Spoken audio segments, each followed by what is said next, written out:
Welcome to the Short Scary Stories channel. Our story today is entitled, The Curse of the Black Lake. It was the summer of 1975, and the small town of Millfield was abuzz with excitement. The annual town fair was just around the corner, and everyone was looking forward to the games, rides, and food. But as the day of the fair approached, a sense of unease began to creep over the town. Strange things were happening around Millfield, and rumors of a curse began to circulate. One of the most popular attractions at the fair was the Black Lake, a dark and murky body of water that sat at the edge of town. Legend had it that the lake was cursed, and that anyone who swam in its waters would be doomed to a terrible fate. Despite the rumors, a group of teenagers, including best friends Jack and Emily, decided to go for a swim in the lake on the night before the fair. They had heard the stories, but they didn't believe in curses. As they swam and splashed in the water, they didn't notice the dark figure that had emerged from the depths of the lake. It was a shadowy creature, with glowing red eyes and razor-sharp claws. Suddenly, the creature attacked, dragging one of the teenagers under the water. The others screamed and tried to swim to shore, but the creature was too fast. One by one, the teenagers were pulled under the water, never to be seen again. The next day, the town was in shock. The bodies of the missing teenagers were never found, and rumors of the curse of the Black Lake only grew stronger. Some believed that the creature that had attacked the teenagers was a demon, summoned by the dark magic of the cursed lake. As the years passed, the town of Millfield became a ghost town. People moved away, and the fair was eventually canceled. The Black Lake remained a dark and foreboding presence, a place of death and despair. But in the summer of 2019, a group of teenagers from a nearby town decided to explore the abandoned town of Millfield. They had heard the stories of the cursed lake, and they were determined to uncover the truth. As they walked through the empty streets, they could feel a sense of unease. The buildings were crumbling, and the silence was deafening. They made their way to the edge of town, where the Black Lake sat, still and foreboding. One of the teenagers, a girl named Rachel, decided to swim in the lake. The others tried to stop her, but she was determined to prove that the curse was nothing but a myth.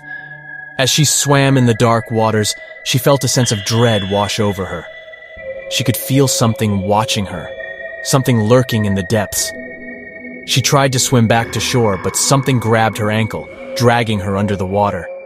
The other teenagers screamed and tried to pull her out, but it was too late. Rachel was gone, pulled under the water by the same creature that had taken the teenagers all those years ago. The remaining teenagers ran back to their car, terrified and shaken. They knew that they had unleashed something dark and dangerous, something that they couldn't explain. As they drove away from Millfield, they could feel the weight of the curse on their shoulders. They knew that they had to do something to lift the curse, to stop the creature that lurked in the Black Lake. They decided to seek out the help of an old woman who lived in the nearby woods. She was rumored to be a witch, but they were desperate for answers. When they arrived at her cabin, the old woman welcomed them with a knowing smile. She had been expecting them. She told them the story of the curse of the Black Lake, how it had been placed on the town by a group of witches who had been persecuted and killed by the townspeople many years ago. The curse was meant to exact revenge on the town and prevent anyone from ever living there again.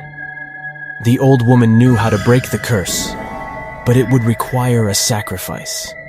One of the teenagers would have to offer themselves up to the creature in the Black Lake to appease its anger and lift the curse from the town. At first, the teenagers were hesitant. They didn't want to sacrifice one of their own, but they knew that it was the only way to save the town and themselves. In the end, Jack stepped forward. He volunteered to make the sacrifice, to offer himself up to the creature in the lake. The others tried to convince him not to, but he was determined to save his friends and the town. The old woman gave Jack a potion to drink, which would allow him to breathe underwater and protect him from the creature's attacks. He kissed his friends goodbye and dove into the Black Lake. As he swam deeper and deeper into the lake, Jack could feel the coldness of the water and the weight of the curse bearing down on him, but he was determined to complete his mission. Finally, he saw the creature. It was even more terrifying than he had imagined, with glowing red eyes and razor-sharp claws. But he didn't hesitate. He offered himself up to the creature, allowing it to take him under the water. For a moment, everything was still. The teenagers watched in horror as Jack was dragged under the water and the lake became calm. But then, something strange happened. The water began to glow, and a bright light shone from the depths of the lake. The teenagers watched in amazement as the curse of the Black Lake was lifted, and the town of Millfield was restored to its former glory. As they made their way back to their car, the teenagers knew that they had witnessed something incredible. They had seen the power of sacrifice, the strength of friendship, and the importance of facing your fears. The Black Lake remained a dark and mysterious place, but it was no longer cursed. The town of Millfield was alive again, and the teenagers knew that they had played a part in its revival. They would never forget the sacrifice that Jack had made, and they would always remember the lessons they had learned in the cursed town.